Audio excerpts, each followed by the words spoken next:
Next panel will be discussing the current challenges of the cannabis social clubs in Spain.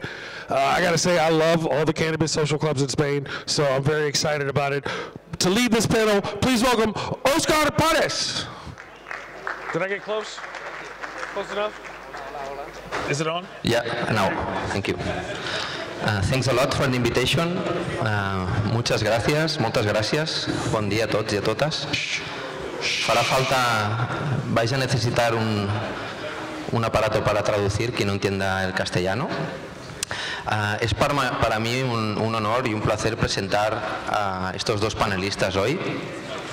Para poner un poco en contexto lo que está sucediendo en el Estado español en relación a los clubes de cannabis, voy a hacer un pequeño resumen de dónde venimos para luego pasarles la palabra a mis compañeros para que nos hablen de hacia dónde vamos desde su punto de vista.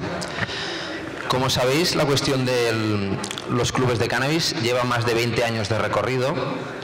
Las primeras experiencias de cultivos compartidos empezaron a medianos de los 90, en el año 94, y fue en el año 97 cuando por primera vez el Tribunal Supremo juzgó a unos responsables de un cultivo compartido, condenándolos a penas de cárcel, pero también inspirando a toda una otra generación de activistas a partir del texto legal, a partir de la sentencia de esta sentencia condenatoria del Supremo.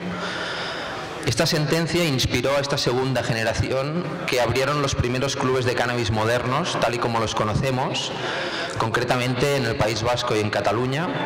Podríamos decir que entre el 2006 y el 2008, entre otros clubes, por ejemplo, la Maca, que he visto a alguno de sus representantes aquí en la ciudad de Barcelona, abrieron sus puertas y empezó la concepción moderna del club social de cannabis, que es no solo un cultivo compartido, sino también un espacio para la distribución, un espacio dirigido de forma asamblearia y un espacio comunitario de cultura canábica. Esta expansión del modelo moderno fue desde 2006-2007 hasta 2012-2013, cuando en España se abren dos vías. Digamos, hasta ese momento el movimiento de los clubes de cannabis había sido underground, no había una asimilación política, no había un debate mediático, pero en 2012-2013 se empieza un abordaje desde dos puntos de vista. Lo que llamamos la vía represiva y lo que llamamos la vía reguladora. En la vía represiva fue el Partido Popular, juntamente con la Fiscalía, que instruyó a todos los fiscales para a partir de ese momento las personas que tenían un club canábico fueran juzgados no solo por un delito contra la salud pública, sino también por pertenecer a un grupo criminal organizado. Esta acusación hizo que las penas de cárcel subieran muchísimo y que la represión aumentara mucho, tal y como explicaremos ahora con nuestros protagonistas. Y la vía reguladora se empezó a dar en algunas comunidades autónomas, como Cataluña, como Euskadi, como Navarra, como más de 50 ayuntamientos que hicieron sus propias regulaciones de la actividad de los clubes de cannabis, que con el paso del tiempo han sido suspendidas por el Tribunal Supremo o por el Tribunal Constitucional. Es decir, y como resumen, a pesar de que ha habido un intento de regular algunos aspectos de los clubes sociales de cannabis, la represión a día de hoy ha ganado. Las sentencias del Tribunal Supremo de 2015 hacen muy difícil la pervivencia del modelo de club social de cannabis y además empujan a las personas que los dirigen a penas de cárcel muy amplias.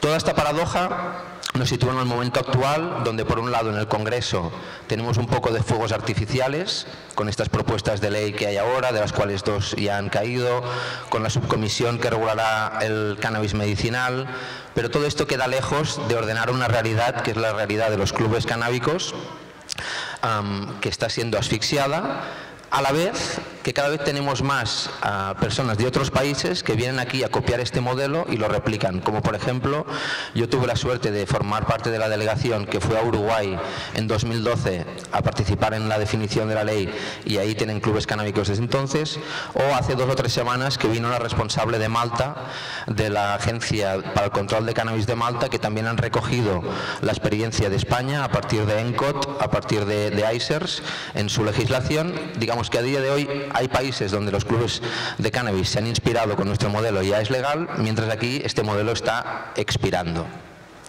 Con todo este contexto os voy a presentar a los dos acompañantes de la mesa de hoy para que nos den su punto de vista. Primero tenemos a mi derecha a Patricia Miguet. Ella es activista canábica, antiprohibicionista y feminista. Tiene unos estudios de administración y finanzas y actualmente cursa antropología social. En términos de cargos en el movimiento canábico, ocupa la presidencia de la CATFAC, que es una de las dos federaciones que hay en Cataluña. Es cofundadora de REMA, que es la Red Estatal de Mujeres Antiprohibicionistas, y portavoz de la CONFAC, que es a nivel de Estado español la entidad que federa a las diferentes agrupaciones canábicas. Y fue presidenta y fundadora del Club Pachamama. Fue uno de los primeros clubs también en la ciudad de Barcelona, que pasó por un proceso judicial en el que yo pude participar como testigo en el propio juicio, que finalmente ganaron, pero bueno, Patricia tuvo que salir de primera línea también porque recuerdo especialmente que cuando fue juzgada estaba embarazada en ese momento de su hijo. Fue una situación especialmente complicada ser juzgada con toda esta situación encima. En segundo lugar, Albert Tió. Él es activista social y canábico, también se define así, licenciado en Sociología, fue fundador de AIRAM, uno de los clubes que en esta primera oleada en Barcelona de alguna forma abrió también un poco los límites respecto a los clubes que había antes. Es presidente de la FEDCAC, la otra federación que hay en Cataluña, promotor del partido Luz Verde, un partido político canábico a nivel estatal para la regulación del cannabis. Está actualmente escribiendo un libro juntamente con Steve DeAngelo, que lo va a prologar, llamado Green Light to Freedom, que será presentado en abril, y pendiente de una campaña por un indulto para la pena de cárcel que actualmente está cumpliendo en tercer grado. Está esperando que el gobierno español dé este indulto. Hace más ya de 1 año y medio que está esperando, y es una de las personas más represaliadas, digamos, en el Estado español, teniendo que ir a dormir a la cárcel varios días por semana. Por esto tiene mucho más mérito también que haya aceptado hoy estar aquí. Por mi parte nada más, os paso el micro, y mi pregunta sería, desde vuestro punto de vista privilegiado pero también altamente represaliado, ¿cómo veis la situación actual y sobre todo cómo veis el futuro? Patricia, por favor. Sí. Hola, gracias Óscar por invitarme a poder participar de esta charla con vosotros dos, que sois grandes compañeros, y gracias a ICBC por hacer posible volver a estar aquí, volver a estar cerca de la gente y poder intercambiar experiencias y conocimientos. Bueno, responderé a tu pregunta a través de varias preguntas que además han ido un poco formulando, y si se queda algo en el tintero, pues que alguien le apetece preguntar, pues adelante. Primero explicar que la CONFAC es una organización que lleva una trayectoria de más de 30 años en el movimiento social activista. Llevamos más de 19 como organización luchando porque el modelo de club social de cannabis, los derechos de las personas usuarias y el derecho al autocultivo se vea reconocido en nuestro sistema legislativo. Somos una de las interlocutoras válidas junto con el resto de compañeros que han ido saliendo para poder lidiar en materia de política de cannabis en este Estado, y aunque cada vez tenemos más interlocución, como bien dice Óscar, también hay una represión proporcional a la cantidad de interlocución que hay, así que es muy paradójico. Para entender qué papel jugamos los movimientos sociales en la regulación del cannabis en el Estado español, hay que entender que somos un país con un carácter popular muy arraigado, que sobre todo surge de abajo hacia arriba, y que somos nosotros, la sociedad, los que empujamos porque se legisle en cualquier aspecto, pero sobre todo en materia de cannabis somos nosotros los que educamos a los políticos, que se supone que son los responsables de darnos una alternativa y una opción.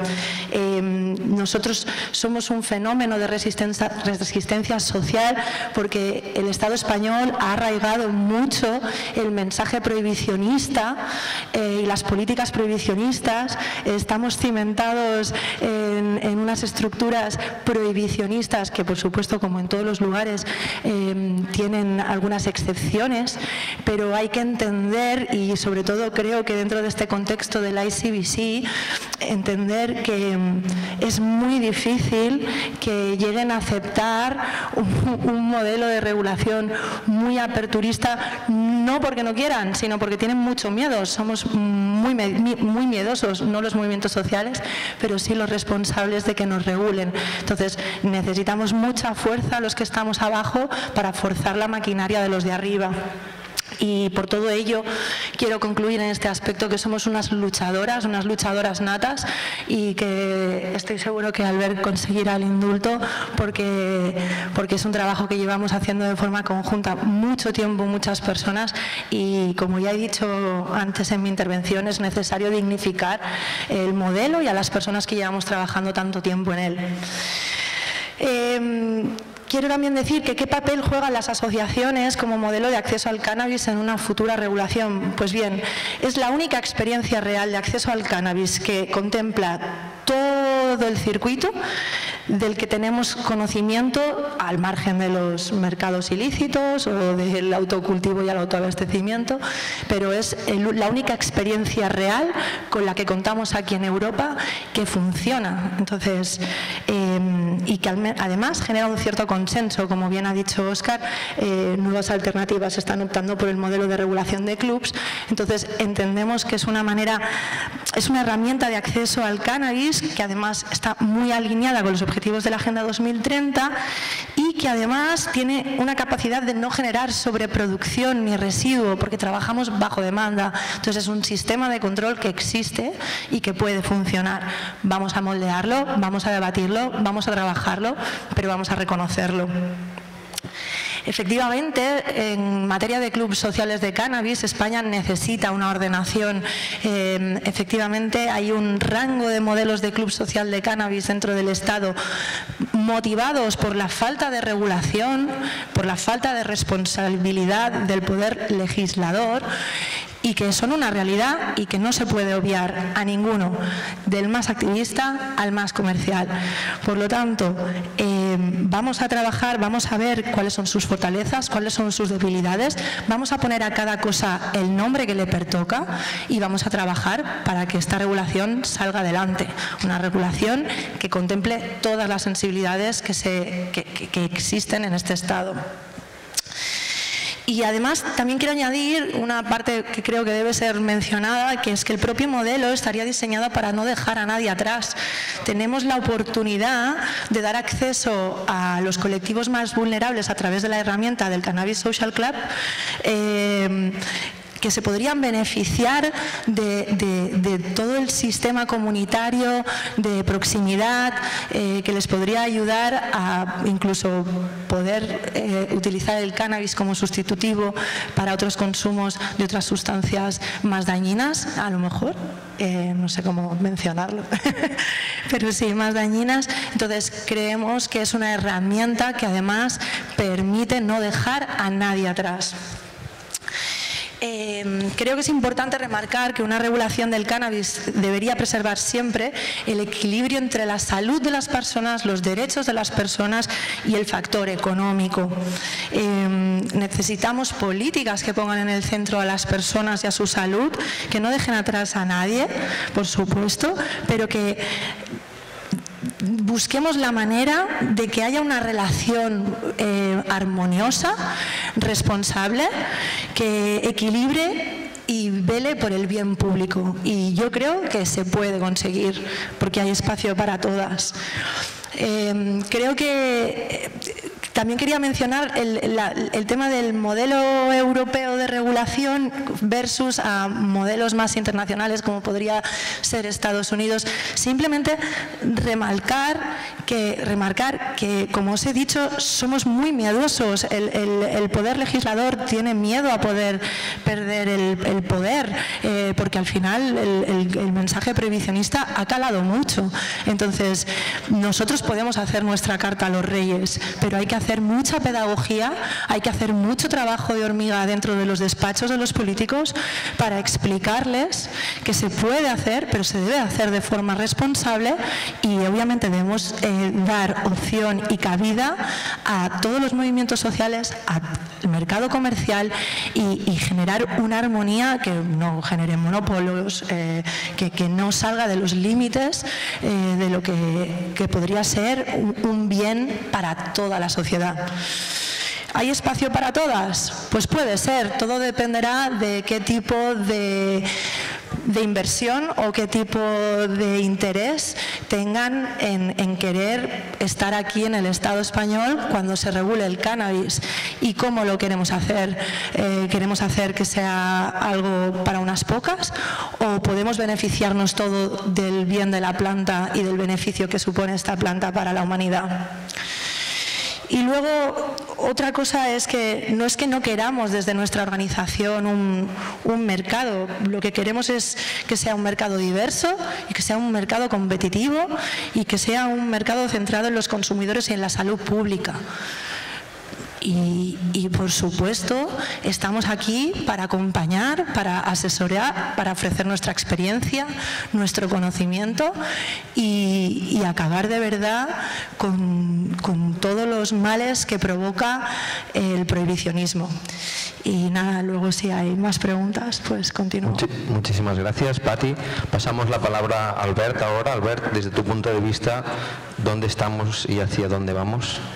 Gracias, Pati, gracias, Óscar, por la invitación. Yo había escrito una presentación, pero debido al límite de tiempo voy a tener que seleccionar lo más importante. También lo había escrito porque no quería olvidarme de nada. Y bueno, yo estoy en prisión, voy a dormir de lunes a jueves en tercer grado por una condena de 5 años por asociación ilícita y delito contra la salud pública. Pero esto nos ha dado más fuerza todavía para seguir esta lucha adelante, y queríamos aprovecharlo para la visibilidad que te da una situación así, poder utilizarla a favor de todo el objetivo que es esta lucha global y este objetivo común que yo me pongo un poco como misión intentar que nos unamos en nuestro objetivo común en vez de dividirnos en los detalles, ¿no? En los números.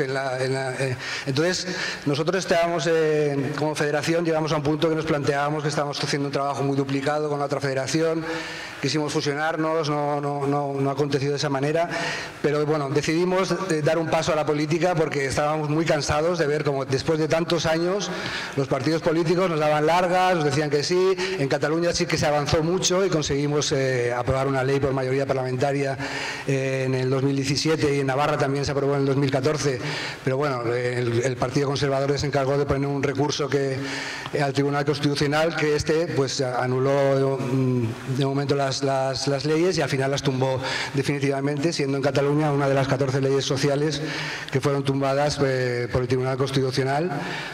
Y este camino de incidencia política lo hemos hecho aquí, nos han respondido que no teníamos competencias, y entonces ahora vamos a Madrid, que es donde en teoría sí hay competencias. Si no hay competencias allí iremos a Europa, pero la situación nos ha dado más fuerzas para seguir luchando, y por eso hemos creado este partido, que no está creado, sino que estaba creado ya en Navarra, Representación Canábica, RCN-NOC, y simplemente les propusimos dar el salto al ámbito nacional para ir allí donde se legisla, ¿no? A las cámaras donde se hacen las leyes, al Congreso de los Diputados, y ni que sea sacar un escaño, que hace falta muchos votos para conseguir un escaño, pero un escaño sería algo representativo para poder hacer propuestas de ley y poder hacer incidencia, y a lo mejor decidir algunas cuestiones también que se decatan a veces por un voto.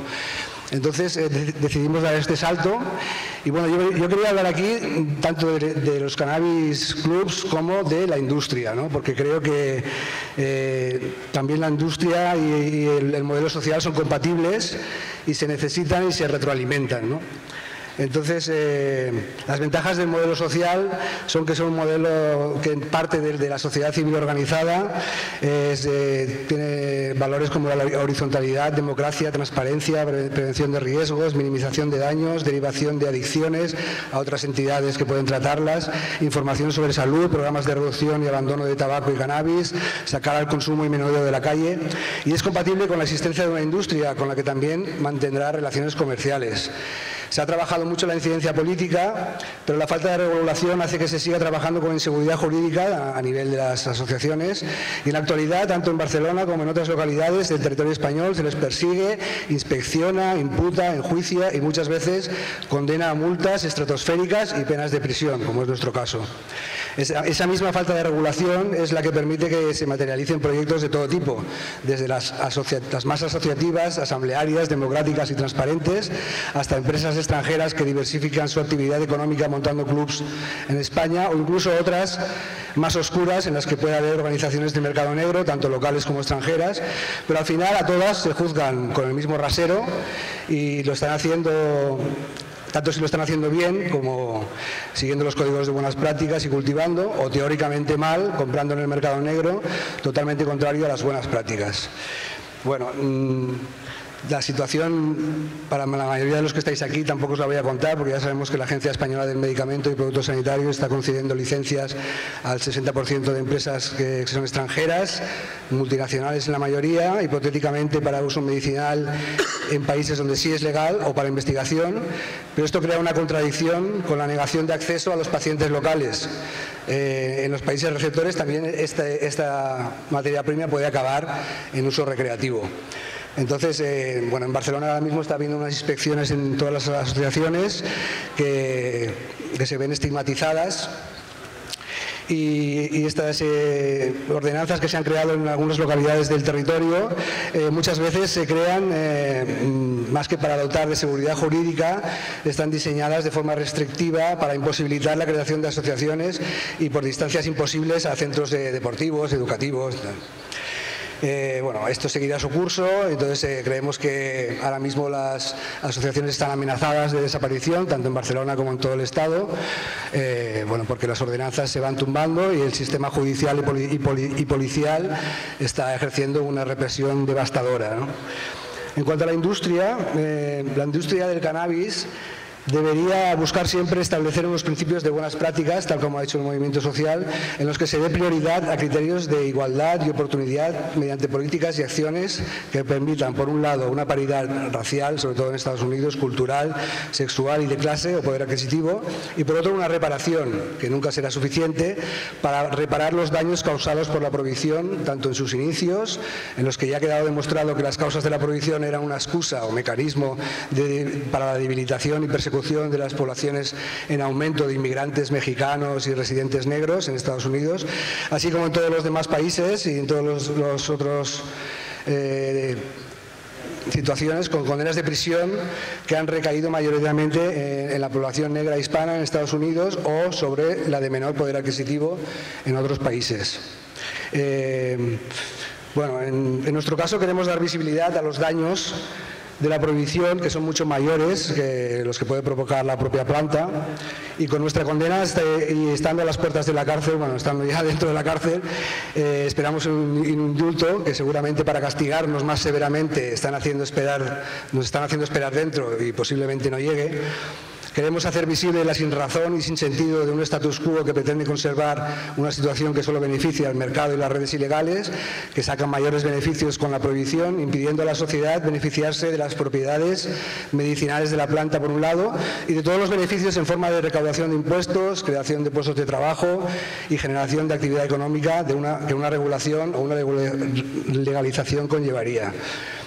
Por último, ya para resumir, como habíais planteado en un principio, que hablábamos sobre el pasado, el presente y el futuro, el pasado a mí me inspira lucha y trabajo, avances y retrocesos, conquistas y condenas. El presente es resistencia y resiliencia, readaptarnos y reinventarnos. Y el futuro es impredecible, depende de nosotros. Es un gran reto apasionante a nivel local y global, con crisis en todos los ámbitos de la vida. Creemos en el cannabis, su industria y su modelo social como un nuevo bien sanador de las relaciones sociales, políticas y económicas, así como para el medio ambiente y la salud. La industria no puede separarse de la cultura canábica, a la que pertenece, y eso no es un lastre, sino una cualidad que debe hacerla diferente y única.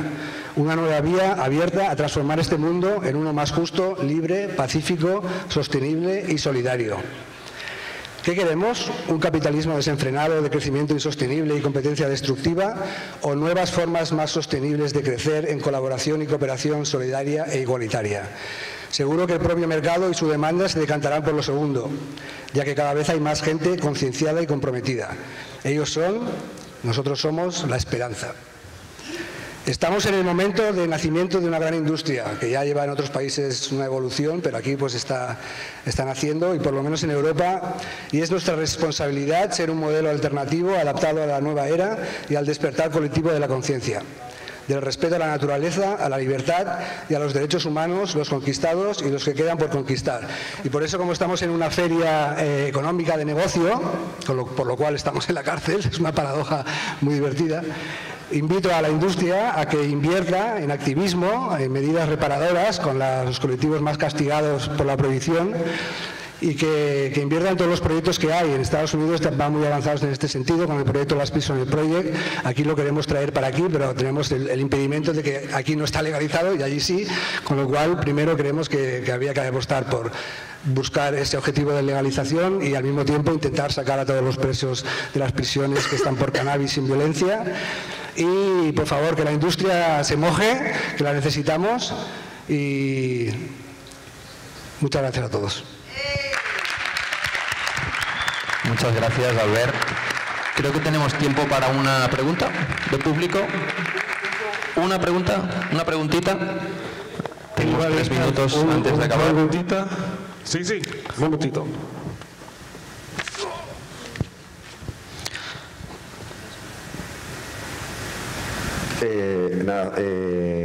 Es que antes has empezado, Pati, con la pregunta, ¿no? Y luego hay una mesa solo para esto, y nada, quería agradecer a Albert por todo el trabajo y el esfuerzo y la visión, porque justo estabas acabando de hablar ahora de las prisoners, ¿no? Y es curioso cómo en Estados Unidos, cómo este movimiento se ha gestado en los últimos 3-4 años, que ha empezado a pillar fuerza, ¿no? Y eso todavía en España, pues le va a costar y le falta, pero la realidad es que lo que tú estás representando hoy ahí, probablemente igual hay como 500 personas que están en prisión por cultivar cannabis, y en la mayoría de los casos, sabemos que hay muchos casos de autocultivo, de gente que ha estado trabajando para clubs y que está pasando por ese proceso, ¿no? Entonces, agradecerte eso, porque la verdad es que es inspirador, solo esa parte. Muchas gracias. Bueno, no es una pregunta, pero yo me sumo a Iker y también agradezco a Albert y a Pati, porque son héroes sin capa, ¿no? Son esas personas que han sufrido la represión muchas veces sin una ganancia, digamos, a corto plazo, sino para un tema de derechos y libertades colectivas. Entonces, simplemente con esto acabamos y os pido un aplauso para ellos. Muchas gracias. Thank you so much. Let's hear it again. Muchísimas gracias for our entire panel. You guys, that was fantastic. Thank you. And I'm sure they'll be outside ready to answer any other questions or statements.